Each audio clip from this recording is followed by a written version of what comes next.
السلام علیکم، welcome to two lines. دوزخ کی آگ سے حجاب۔ میں اکثر اپنے دادا سے دین کے حوالے سے بات کرتا رہتا ہوں۔ کل مجھے دادا نے آمنہ کے بارے میں بتایا، جو ایک نوجوان ماں تھی جو اپنے 3 بچوں کے ساتھ ایک چھوٹے سے گھر میں رہتی تھی۔ اس کے شوہر کا انتقال ہو چکا تھا۔ وہ اپنے بچوں حسن، حسین اور ثنا کے ساتھ اکیلے زندگی کی جنگ لڑ رہی تھی۔ ایک دن اس کے تینوں بچے اسکول جانے والی بس کا حادثہ ہونے کی وجہ سے انتقال کر گئے۔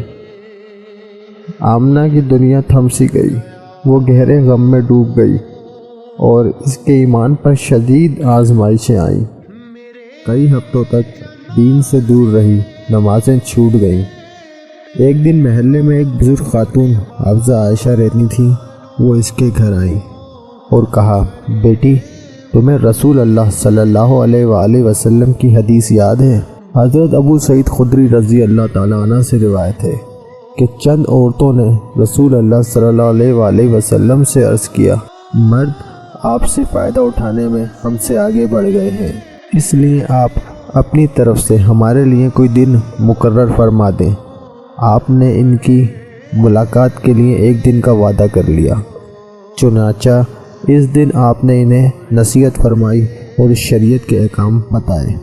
آپ نے انہیں جو باتیں تلقین فرمائی، ان میں ایک یہ بھی تھی، تم میں سے جو عورت اپنے 3 بچے آگے بھیج دے گی تو وہ اس کے لیے دوزخ کی آگ سے حجاب بن جائیں گے۔ ایک عورت نے عرض کیا، اگر کوئی 2 بھیجے تو؟ آپ صلی اللہ علیہ وآلہ وسلم نے فرمایا، 2 کا بھی یہی حکم ہے۔ آمنہ نے روتے ہوئے پوچھا، لیکن میرا تو سب کچھ چھن گیا۔ حافظہ عائشہ نے مسکراتے ہوئے کہا، نہیں بیٹی، تمہارے بچوں نے تمہیں کچھ دیا ہے جو کوئی نہیں چھین سکتا، ایک حجاب جو تمہیں آخرت میں محفوظ رکھے گا۔ پھر آمنہ دین کی طرف واپس آ گئی۔ وہ قرآن کی کلاس میں بیٹھتی اور اپنے بچوں کے لیے دعائیں کرتی۔ آمنہ نے اپنے غم کو اللہ پر بھروسے میں بدل دیا۔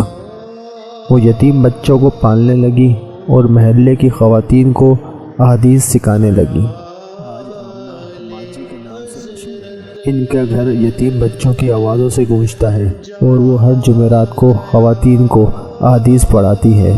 جب کوئی ان سے پوچھتا ہے کیا آپ کا دل نہیں دکھتا تو وہ قرآن کی یہ آیت پڑھتی ہے، بے شک اللہ صبر کرنے والوں کے ساتھ ہے۔ مصیبت میں صبر کرنا اور اللہ پر بھروسہ رکھنا ہی کامیابی کی کنجی ہے۔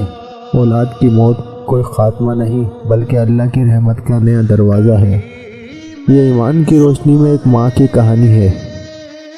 اللہ ہر غم زدہ ماں کو صبر عطا فرمائے اور ہمیں اپنی رضا پر راضی رہنے کی توفیق دے، آمین۔